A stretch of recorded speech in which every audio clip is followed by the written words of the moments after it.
It's not known, well known, the other product of theirs is the company is also working in human power generation. And they have come out with a device for that. That's what is being sold in the market. So I leave it to Ankit now. If you have any questions, I will be ready to answer. Yes, by the way, design companies together, the 16 which are resident have about 500 employees. So employment generation has been taken care of. 500 employees, all the companies put together. And they have gone out, they have expanded outside the campus. Hi everyone, I'm Ankit Mehta. I am the batch of 2000 IIT Bombay. I graduated in 2005. Um, the guys, I mean, when we were in college, Professor Ramanath has groomed us, helped us, and one of the things which I can say is that I don't think when I come inside IIT Bombay, there wasn't a way to implement my own ideas. So when I came in here, I wanted to do a lot of things. When I was a kid, I dreamed of creating a lot of products, a lot of technologies and everything. But when I came in, there was a lack of uh, a formal structure for somebody to just come, go and tell a faculty that, sir, I want to do this. Can I get the funds to do this? And can I get your mentorship? Can I get your support to do something like that? But within 2 years of my coming to IIT, I chased almost everybody in my department that I have this idea, I want to implement it. And right from my first year,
yes, it's commercialized. We've sold it to an internal security agency. We have sold it to a few defense labs in India.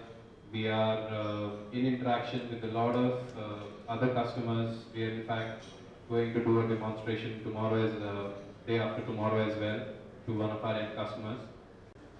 So thank you, Ankit. Now I invite Gagan. It was my first year. When I first time saw the Yantriki competition, okay, the problem statement that time was sumo wrestling, okay. So, and I come from a Jodhpur, Rajasthan, which is a small town in Rajasthan, okay. I had no background about technology or those things. When I first time landed up in IIT and I saw the competition statement sumo wrestling, and robot has to do that sumo wrestling, I was amazed to hear that problem statement, and I thought that how a student like us who are first year in IIT can do it. Like how a robot will go, move, and then kick the opponent out of the ring. It's impossible. But when I first time saw a competition happening, it was just a car pushing another car out of the ring. I was amazed to see that you don't have to think always that robots are human-like or robots are something like that. You have to make a machine which can take other machine out of the ring. It's that simple as that. So you can make a vehicle, you can make a legged machine, you can make a pipette machine, whatever. But you have to just think, and that's it, it's all about innovation. You have to think about the problem and solve it. This is the best way to learn, by doing things, rather than by listening or seeing things on a blackboard or reading a book going through a multimedia. Okay? And then some exposure in international competition, robotics competition, I saw that in the US, school kids do the same thing. Then I realized that why not, like, because in the US there's a famous competition, first Lego League, 10,000 students, team participate, more than 1 lakh individual comes. IIT Bombay TechFest is India's biggest robotics competition, but still not more than 500 or 1,000 teams comes. The school competition in US is 10 times bigger than India's biggest engineering college robotics competition. That gave me the thought that we should do it in India. Let's bring this change in India. And I started Think Labs by leaving my job after the graduation. I will show you a video which was basically showcased on a TV channel, and this video basically talk about how we started this company and what is our product. Basically we are an educational company which believes hands-on science education. So basically we develop a lot of robotic tools, software, curriculum, lesson plans using which school students, engineering college students can learn by building robots.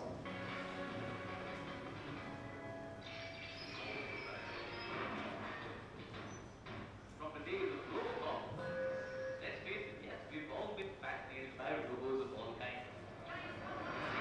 Giant robot, iRobot, Small Wonder, whatever really caught your fancy.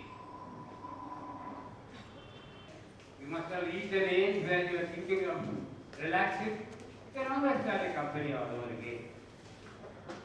We won't ask you for collateral if you ask for a loan. Seed fund will be given without collateral for all of you. Welcome to that. Thank you. So I just outline my background. I'm a BTech CSE from H4 and PhD in 1992 from H1. In between I was at Illinois Financial for 3 years, and then I've been a faculty member in CSE since 1994. So before 2005, that was when the special event took place. I was leading faculty from University of Chicago. Then I consulted many companies, Ericsson Research Sweden, Honda Research Japan, worked with Western Railways, and so on. So I was a normal sort of guy. What I did was usual. Next, but then after having traveled a lot, we always ask the question. So we've been to foreign lands and we've been impressed by their systems and processes, of course, the richness. And then we ask, why are we like this? So there are many answers. For example, maybe corruption, maybe colonization, poverty, caste system, and so on. But I always wondered whether IT has a role in all this. Next. So in 2005, we decided to understand what is the relationship between IIT and technology and development. So what we did was we picked up a small problem, extended a small problem, and try to see how we can actually cause change. So our methodology was that we must, it should be a development, concrete development problem, and direct participation by IIT in that problem. So it was supposed to be a teaching and research initiative to understand what is the, how we can actually influence, or rather the research towards delivery. So we picked up Gurungadi, a village which is 100 kilometers from here. It's a tribal village, and there's a severe shortage in water beginning November. It's about 380 people, 200 animals, 40 households, and beginning November, there's a severe water shortage. So we said that let us try and solve this problem and see what IIT needs to learn to understand how to do it. So after some study, we said that technology obviously will check that, which will store, have a storage.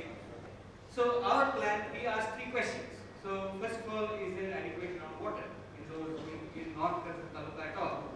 Then, so that was through our own testing for exactly to answer this. Because if there were adequate groundwater, then maybe it's a distribution problem that some people are taking up all of it and so on. The other thing is that are there really administrative problems? So maybe what is happening in the village is not known at the Taluka administration level. So just the data transfer part. So maybe the people don't what is just reliable data transmission may be a problem and acceptance by the administration. Or the third thing is that maybe if there is actual groundwater collapse, then how do you get that water? So maybe resupply groundwater or try getting water from somewhere else. So this was the last alternative which we tried. Next. So this was what we did last year. So the Curzon pipeline feasibility study. So it was to understand if in North Curzon, there can be a rural pipeline grid, okay, which will supply water to the whole of North Curzon. So, when we wanted to do a feasibility study, it has to be exactly as per government norm. Because if I generate a report, then it should be acceptable by the government. It should not be treated as fiction. So, and see if the capital cost and energy fits within the norm. So then, 3 students did this in one summer with a really small 1 lakh budget. Next. So there was a lot of, these were the 70 hamlets which they did the planning for. Next. And they used a lot of nice optimization problems which they solved. Then used simulators, gas and so on, and worked out the network which would actually supply water to those 70 villages. Next. So this is the key finding, that actually it was possible to serve these 70 hamlets within government norms. So we needed to just, so this was a very important key observation. Next. So we submitted this report to the local elected representative, the MLA and so on. And now it has created a rallying point in the people that it is possible to do it, then now the government should do it. So this is an important knowledge contribution that IITs can make. Right? So there are 2 initial, 2 outputs. One is that how does this? So let me talk about the first one.